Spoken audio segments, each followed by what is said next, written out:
6 सितंबर 1945 सुबह के तकरीबन 8:15 बज रहे थे। अमेरिका का B-29 bomber Japanese island Honshu पर लोकेटेड हिरोशिमा शहर पर एक एटॉमिक बॉम्ब गिरा देता है।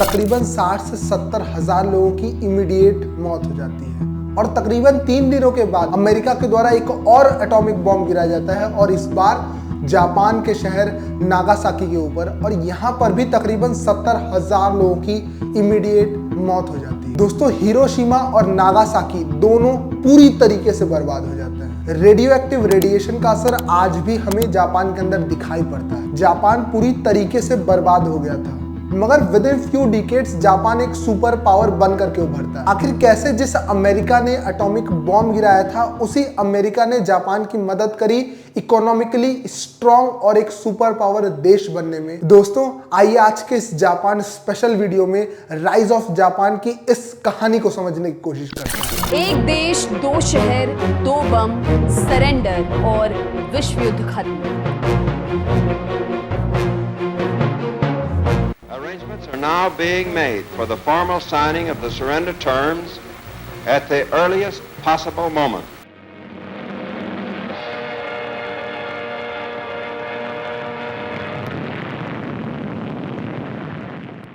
दोस्तों, सेकेंड वर्ल्ड वॉर दो मेजर ग्रुप ऑफ कंट्रीज के बीच लड़ी गई थी। पहली थी अलाइड पावर, जिसके अंदर France, the great Britain, US, the Soviet union और चाइना जैसे देश थे। वहीं एक्सेस पावर, जिसके अंदर इटली, जापान और जर्मनी जैसे देश थे। जापान के ऊपर एटॉमिक बॉम्ब गिराने के बाद से ही अलाइड पावर्स ने जापान के ऊपर कब्जा कर लिया था और मोर डोमिनेंटली अमेरिका ने कब्जा कर लिया था। इनिशियल फेजेस में अमेरिका का सिर्फ एक मोटिव था कि जापान को वापस उस पोजीशन में नहीं आने देना है कि वो वापस खड़ा होकर के हमसे वॉर कर सके। इसलिए अमेरिका ने वहां के वॉर टाइम प्राइम मिनिस्टर और 6 अन्य लोगों को फांसी की सजा सुना दी। 16 से ज्यादा लोगों को उम्र कैद की सजा मिल जाती है और जितने भी ऑफिशियल थे जो वॉर के अंदर लीडिंग रोल प्ले कर रहे थे उन सभी को उनकी पोजीशन से हटा दिया जाता है। जापान के एम्परर हिरोहितो को थ्रोन पे ही रहने दिया जाता है, मगर सिर्फ और सिर्फ सिंबॉलिकली।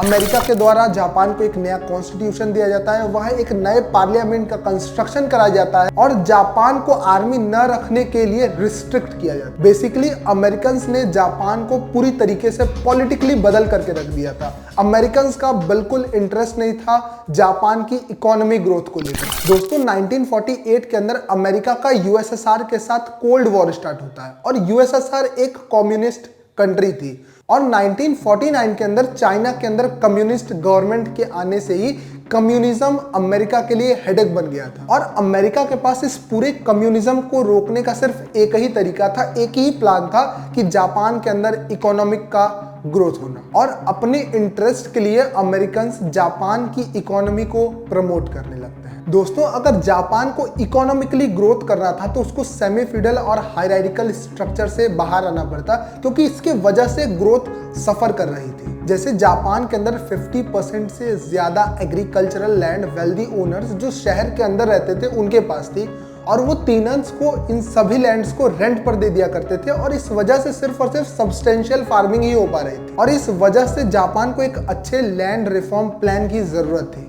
तो अमेरिकन ने क्या किया, इन सभी लैंड को वेल्दी ओनर से खरीदा और इसे बेच दिया टीनन्स को एक रीजनेबल प्राइस के ऊपर। और इस रिफॉर्म की वजह से जापान के अंदर एक ओनर फार्मर की एक नई क्लास तैयार की जाती है और गवर्नमेंट सब्सिडीज और रेगुलेशन की वजह से ये फार्मर बहुत ही प्रॉस्पेरस और इन्फ्लुएंशियल ग्रुप बन करके उभरते हैं। जाइबात्सु जैसे सिस्टम को अबॉलिश कर दिया गया। जाइबात्सु में इंडस्ट्रियल और financially vertically integrated business conglomerates हुआ करते थे, यानी किसी एक फैमिली या इंटरप्राइजेस के पास बहुत सारे सेक्टर्स की इंडस्ट्री का होना।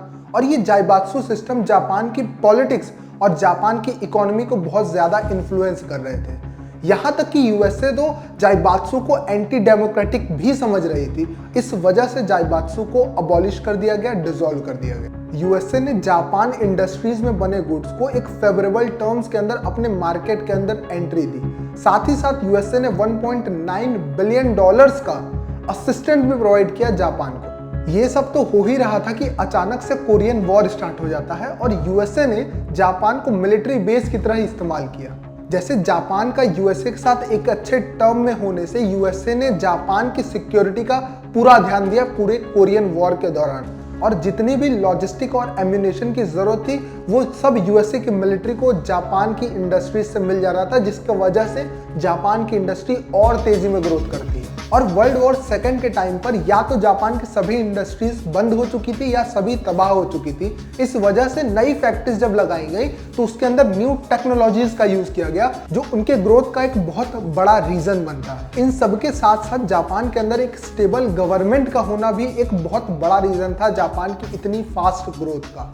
और स्टेबल गवर्नमेंट इस वजह से थी क्योंकि जितने भी फार्मर्स थे उन सभी का सपोर्ट था इस गवर्नमेंट के साथ। और वहाँ की स्टेबल गवर्नमेंट की वजह से वहाँ की गवर्नमेंट ने एक नई मिनिस्ट्री को क्रिएट किया, जो थी MITI, ministry of international trade and industry को, जिसका मोटिव सिर्फ इतना था कि बिजनेस और गवर्नमेंट के बीच के अंदर कोऑपरेशन अच्छा हो सके और क्वालिटी मैन्युफैक्चरिंग के ऊपर उनका ध्यान हो सके। हाई टेक्नोलॉजी गुड्स और क्वालिटी प्रोडक्ट की वजह से जो जापानीज प्रोडक्ट था उसकी फॉरेन मार्केट के अंदर डिमांड ड्रास्टिकली बढ़ती है, जिसके बाद जापानीज अपने शिप कंस्ट्रक्शन इंडस्ट्रीज को बूस्ट करते हैं ताकि वो फास्टर एक्सपोर्ट कर सके। और देखते ही देखते जो जापानीज इंडस्ट्री थी उसके अंदर 15% का ग्रोथ देखने मिलता है एनुअली, और जापान थर्ड लार्जेस्ट इकोनॉमी बन जाती है। जापान अपने ship building, TV, radios, car, textile industries के अंदर स्पेशलाइजेशन पा लेती है। 1960 में गवर्नमेंट एक नए प्लान के साथ आती है और उसका सिर्फ मोटिव ये था इस प्लान से कि अगले डेकेड तक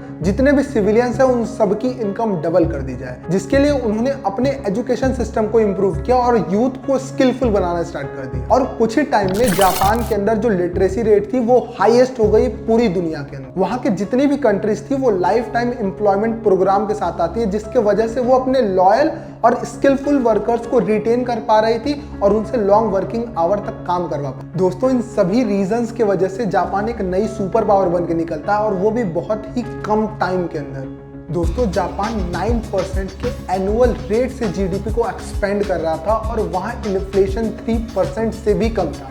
वहाँ पे अनएम्प्लॉयमेंट का रेट भी बहुत ज़्यादा कम हो गया था। दोस्तों, आप जापान की इंजीनियरिंग और इंडस्ट्रियल ग्रोथ को इसी हिसाब से समझ सकते हैं कि उन्होंने 54 किलोमीटर लंबी एक कैनाल बनाई थी 21 सालों के अंदर, जो होन्शु को होकाइडो से जोड़ती है, जो उस समय की लॉन्गेस्ट कैनाल थी पूरे दुनिया के अंदर। दोस्तों, 1964 के अंदर टोक्यो ने ओलंपिक्स को भी होस्ट किया था, जिसके वजह से उसकी जो इमेज थी पूरे वर्ल्ड के सामने वो और ज़्यादा स्ट्रेंथन हो गई। और 1980 आते आते तक वो पूरी दुनिया, पूरे ग्लोब के अक्रॉस इंडस्ट्रीज बनाना स्टार्ट कर चुके थे।